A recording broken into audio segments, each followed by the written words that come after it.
One of the greatest things that I could have ever had happen to me was meeting Wayne Shorter. Because I was such a Wayne Shorter fan, man. I wanted to be like the Wayne Shorter of the trumpet. I wanted to just be able to cry like him. I wanted to be able to just play those rhythms like him. And then as soon as I met him, I realized that was never going to happen because my personality was nothing like his. And I started to understand that the way he played was a direct connection to him as a person. That was probably one of the most scariest moments in my life because then the question became, well, who am I? Okay. All right. So I'm about to go ahead to, what do you call it? We are going to do prep at Brandon's house. So I'm going to grab everything I know and love because I don't know if it's going to be the last time I live or die. Okay. All right. Can I get this thing off the... Can I just get this? I think you don't quite know until you're on the other end of something like that you can do it. You sort of have to take the leap and hope that there's a parachute attached. We're all in this whole thing of trying to get our vision out to the world, and there's no paradigm set in stone on how to do that. You have to be able to let go everything you believe, everything you've seen, everything you've been taught and heard to experience the truth. Because the truth is now. Oh shit, I forgot the ND filter.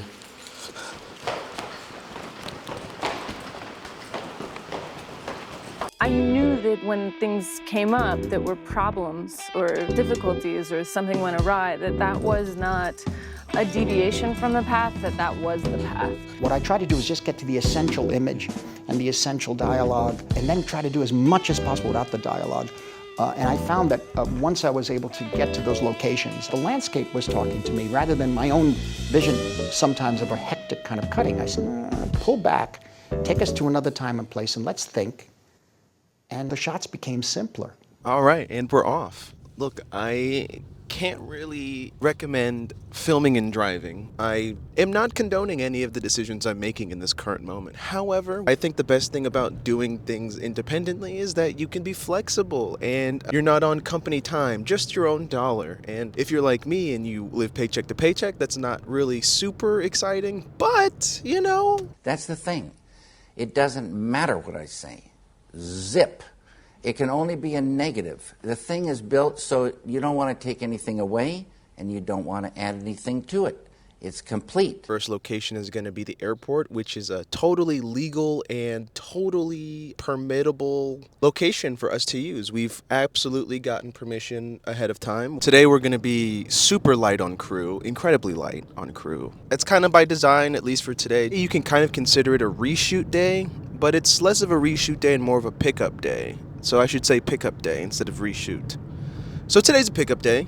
People could dazzle you with technique or whatever. It really doesn't matter if it doesn't really touch you, and that's the soul of the music, and that's the root that I come from. A young person wants to express themselves and take a video camera and go out.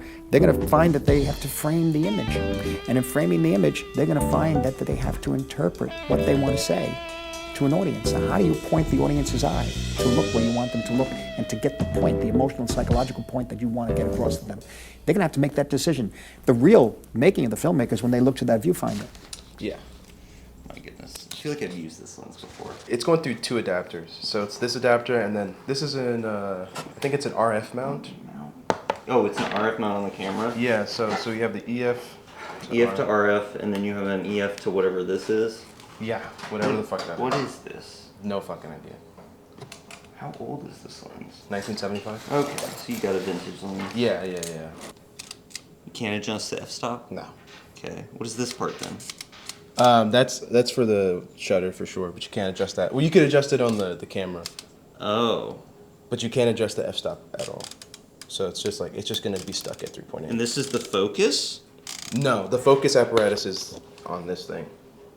So that's how you're going to be focused. Yeah, I know, it's wild. What is this machine? Yeah. You have brought me a strange device, friend. All right.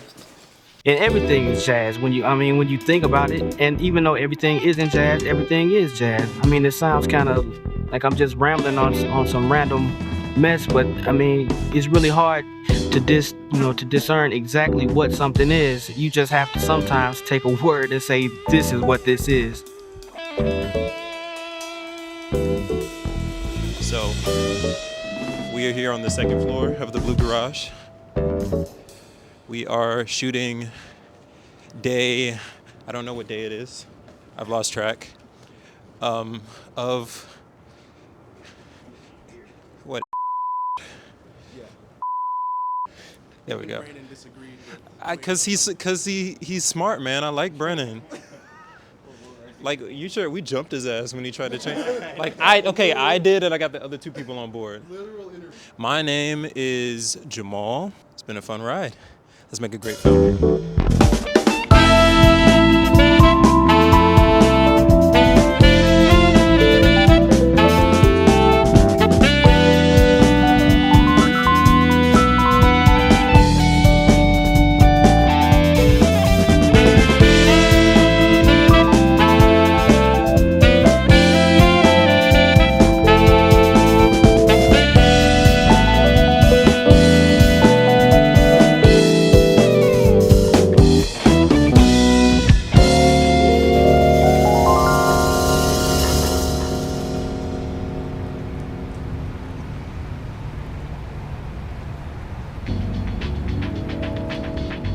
So the theme that I kind of had going into this 3-day weekend was this idea that you don't have to see everything. I don't know if that's really groundbreaking information, but you really don't have to see everything. There are details of things that become a bit gratuitous or maybe spoil the illusion of what you're building. Like, for example, if I were to get up out of my seat and you were to see me walk over here, I am just a fucking mess. And that's okay. But is that something you need to know about me? Do you need to know this is how I live? For the record, this is not how I live. This was propping. I propped all of this here intentionally. This is a joke, okay? I don't live like this. Mom?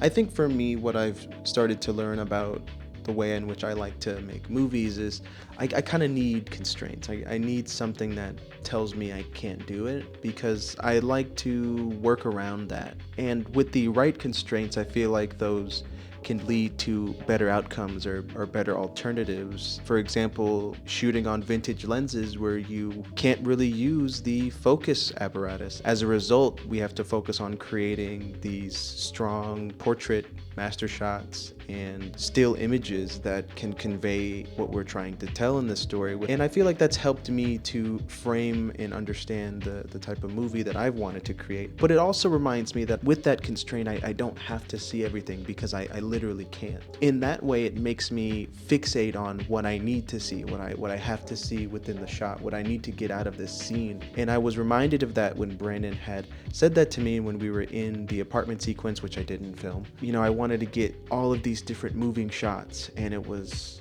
not about the movement, it was about the performance. And once I pulled back and was like, okay, maybe I don't need this tracking shot as much as I need them to land in a spot. And once I figured that part of it out, it was just a matter of trying to frame it correctly. And to me, when I run into these constraints, it reminds me of almost the old ways in which we used to make movies, or the old ways in which we used to make music, where it was you would work so hard to learn the thing, you would research the thing, study the thing, try to understand the thing, but when you got onto the performance, the set, the day of, you were forced to make choices because you couldn't do this crazy flyover of your camera. You couldn't do this. There weren't these extravagant strobe lights to express more emotion within the vibrant jazz bar that you were performing at. Everything pretty much came down to a set of choices that you made in order to get the thing done.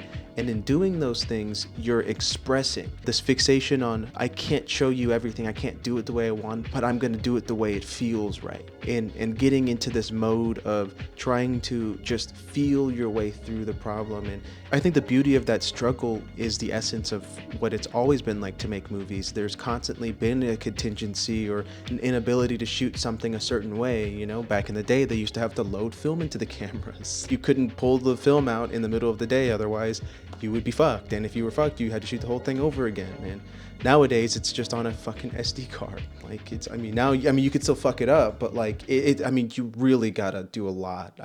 You know, you'd be surprised actually how easy it is, but I digress. There is an intentionality that comes with the contingencies or the alternative choices that we make, the things that feel uncanny or unnatural, but feel and play into it because those characteristics are part of your story too, right? The inability to do something is the story as well, and being able to be flexible with what you can't do gives me a light to show me what I can do. And I want to have these moments where I have to figure it out, because you can't see everything, you can't do everything, but it's not about doing everything, it's about showing you what matters and showing you what the story needs to say, right? And whatever that means, you know, you can figure it out, I hope. You seem like a smart person. Probably smarter than me, I don't fucking know. If Charlie Parker got out of his grave today, he wouldn't want motherfuckers playing the same shit he was playing when he was alive. He'll look around and be like, what the fuck are you doing? I think the problem is once jazz became a thing, it seemed to take on a persona that became less and less of what it actually was. When you listen to like Louis Armstrong and the Hot Fives, there's so many different types of grooves and rhythms. There's no thing like, oh, it's swing, it has to be in 4/4, and the drummer has to be going jang-a-lang, jang-a-lang, and the bass has to be going doom, doom, doom. You know, after a while, it became a very narrow view of what this music used to be. Cinema offered that in those early days as well. And the beauty of silent films and the beauty of jazz music was that these things were so experimental that they could only be expression. They could only be subjective. And allowing for art to do that gives us fantastic artists like Charlie Chaplin, or even fantastic musicians like John Coltrane. And it is important to recognize that when they are creating in these ways, that they are so deeply subjective and they're so deeply opinionated in these choices, there's no reference point to it other than what they want to create. The point was expression.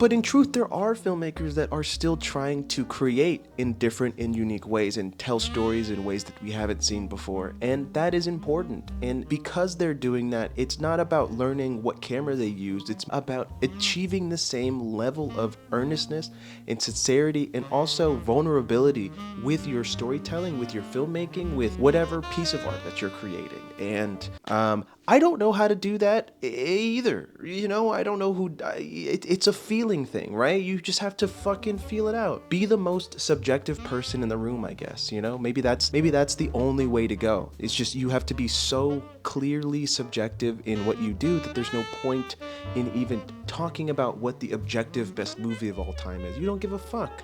My favorite movie is goddamn... Thanks, husband.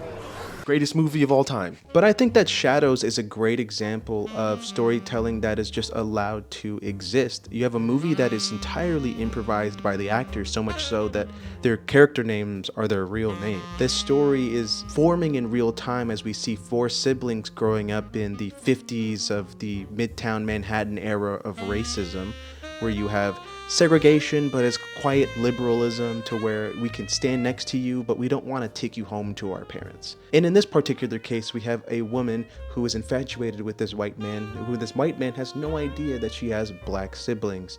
And come to find out when she does, obviously, well, you know. I don't know the specifics of the way in which the story was being created, but even when watching the movie, you can just tell the way in which the story was allowed to breathe, was allowed to be figured out on the day of. Because there are so many uncontrollable moments in here, whether it is the camera panning into a blurred shot, or it's just not knowing where the characters are going to land at. But the unpredictability of it is part of the story. It's part of what makes this film feel so alive and brings this brevity of life to it that it's wholly unique in its experience, I think. And watching this movie reminded me of the time when I was trying to shoot a short film, and I just remember being so stressed about it because I had to grab all of this equipment on the way to the shoot. I had to make sure all of the extras were going to show up on time. I had to make sure that everyone was going to get to set at the right time. And in the midst of all this, I was on the way to go grab some equipment from this older man who was a cinematographer himself. And he just handed me this thing and he says, "Don't forget to have fun." It was like in the midst of all of this chaos that was going on in my brain, he just says, "Don't forget to have fun." And watching this movie, I'm reminded of that feeling, right? Of just letting yourself let go. And the story is just what it's going to be. Trying to remember these things on the day of is so much easier said than done. It's pretty remarkable. But if you're not enjoying the process, if you're not enjoying yourself, if you're not enjoying the journey, you're not gonna make something you're proud of. You're just not, right? Because you don't feel it. It's important to follow your gut on things like that, because at the end of the day, it's up to you if you post this, right? I mean, I don't know if this YouTube video is going up. I'm really cringing at what I'm saying. So, promise yourself that you're going to like what you do. It doesn't have to be posted anywhere for you to just like it. Just enjoy the thing. Enjoy the journey of making the thing. And then whatever comes from that, so be it. But it doesn't stop just there. You have also Wong Kar-wai, who is notoriously known for writing scenes the day of and then filming the day of. I tell them this film is not going to be verbal. You are not going to express yourself through dialogue. You have to express yourself through body. Your small gestures, your glances. The way we see these two persons is always behind something. The movement of these actors is limited to certain space, certain environments. It's all about suspense, and we learned it from Bresson. We can only see the close-up, we cannot see the whole things. There's so many imagination outside the frame. Films, there's so many things come up, like when we're shooting on the street. That street actually is a fireman department in Bangkok.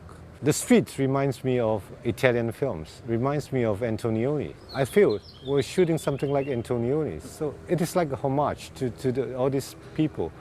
And when we're shooting in the office, because we have only one angle, that place is too small, so we have a lot of close-up, and that reminds me of, okay, it's like the Bresson films, It's not about some sort of technical, grandiose, studio budget where you have access to everything in the world. It's just you have to know so confidently in what you don't know and allow the things that you do know to take you on a journey as well. Because you can't predict the end of your film. Even if you've written it, even if you've planned for it, you're handing the story to somebody else to tell it for you.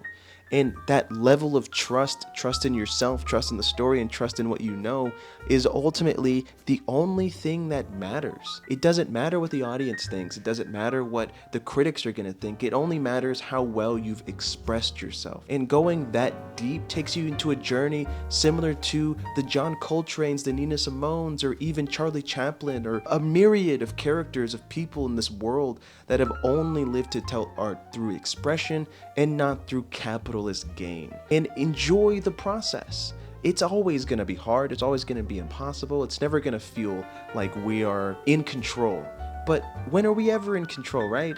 I'm like, we live in a society. We live in a society. No, but we do live in a shit one. You can look on the news every day this week. But I think that the beauty of watching more movies and learning about the craft is that you get to figure out that there's not just one way that a story can be good or accessible or enjoyable for others. And so when I look back at some of the old takes that I've had, especially the Poor Things versus Barbie one, I just feel a little ridiculous. On top of actually just reading comments, and since then I've probably seen Poor Things 2 more times, and I watched Kinds of Kindness as well. It was very jarring to me, and just remembering who Yorgos has been historically as a filmmaker, from Lobster to Killing of a Sacred Deer, it becomes just more of a straw man argument. Instead of trying to engage with the content the way that it was intended, I instead used a scenario from someone else saying their feelings about this movie, and I critiqued that. And in doing so, I created an argument that seemingly refuses to engage with the subject matter in its entirety. And I don't feel good about that.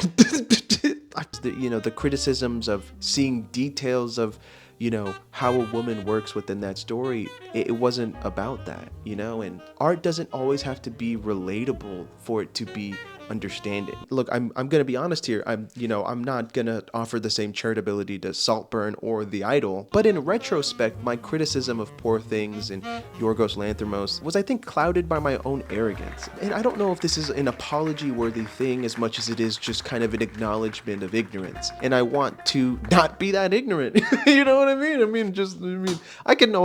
I could understand a little bit more, but I would like to believe that that is the same level of inaccessibility that people think jazz has, because jazz is so expressionistic. When you are throwing things at the wall in real time and oftentimes just trying to feel your way through the progression or the rhythm, it's the same way that Nosferatu can express itself within the time period that it is telling you. The notion that Robert Eggers had to be also relevant or have a message that is contemporary, I don't think is a fair or even a charitable way of trying to observe how this movie was made or why this movie was made. You are really getting a genuine, comprehensive, technical masterpiece of a movie that is incredibly true to the period and also the people in that story, because it's supposed to be escapism more than it is supposed to be relevant. You know, and escapism is also a little relative, right? You don't want to escape to the thing as much as you want to feel like you are somewhere else within the story, you know. For most people who saw this in theaters, you probably had somebody laughing and uncomfortably at some of these contortion scenes, and it's impossible to see these things and ignore the conversation around sexual violence and the uncomfortability when it comes to consent and sexual expression and identity, as this story does pose. Despite it being in the 13th century, this story is still once again showing us this way in which men treated women not as people, but more as an object of desire, or in some cases even trophies. It reminds me a bit of Belle de Jour in some way, but instead it's more of a question of, is this a consensual relationship or not? And ultimately I think the answer is obvious, but you know, sometimes it's not, but hey. At best, the great sages and masters serve as examples of what is possible, what we're capable of as human beings. But in order to find the way, I believe you must leave the way. Before I wrap this video, I do want to say that, you know, in not seeing everything, it is not an excuse to not watch or consume or some sort of anti-intellectual take. Understanding the origins of things can help to create and form a story for yourself. But in doing so, you have to remember the parts of you that make you you. The parts of you that are flawed and human, the ones that are allowed to feel and express, because you can't make anything new without it being you. Make something that's you, holistically, and whatever happens, happens. But that being said, I swear to God there's a video coming out sooner than this. Hopefully it didn't take me 5 years to edit this. I'm back, baby. Back. New year, new me. Happy New Year, you. Happy New Year, everybody. I hope you have a good year. I hope you have a safe year. Stay tuned for some cool stuff. Alejandro.